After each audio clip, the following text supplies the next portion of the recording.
بات ہے آج سے ہزاروں سال پہلے کی۔ حضرت ابراہیم علیہ السلام نے جب کعبے کی تعمیر کی تو آپ کو حکم ہوا کہ اے ابراہیم لوگوں کو حج کے لیے بلاؤ۔ تو آپ نے رب تعالیٰ سے عرض کی مولا میری آواز لوگوں تک کیسے پہنچے گی؟ دیکھیں آج میں مائک پر بول رہا ہوں، سیٹلائٹ کے ذریعے دنیا بھر میں چینل دیکھا جا رہا ہے، مگر اس وقت مکہ پاک میں آبادی نہ تھی، پہاڑ تھے، صحرا تھے، اور کعبے کی ایک دیوار سمجھ لیں یا ایک عمارت قائم تھی، اور کہا یہ جا رہا ہے کہ اے ابراہیم لوگوں کو حج کے لیے بلاؤ۔ تو آپ نے کہا مولا میری آواز لوگوں تک کیسے پہنچے گی؟ ارشاد ہوتا ہے اے ابراہیم تمہارا کام آواز لگانا ہے، ہمارا کام پہنچانا ہے۔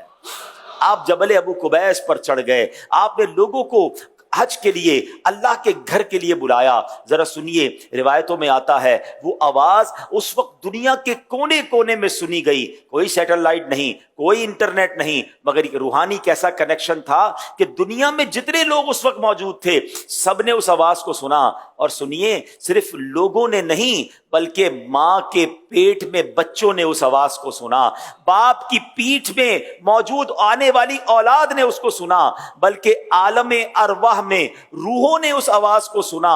اور علماء فرماتے ہیں، روایتوں کے یہ الفاظ ہیں کہ جس نے اس وقت حضرت ابراہیم کی آواز پر لبیک کہا تھا، جس نے ایک بار لبیک کہا اس کو ایک حج کی سعادت ملے گی، جس نے 2 بار لبیک اس وقت کہا تھا اس کو 2 حج کی سعادت ملے گی، جس نے جتنی بار لبیک کہا اتنی بار وہ حج کو جائے گا۔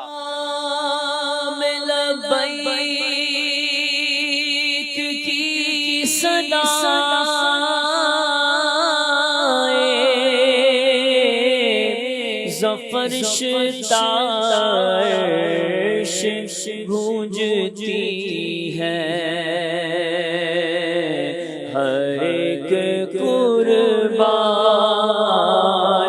ہو رہا ہے،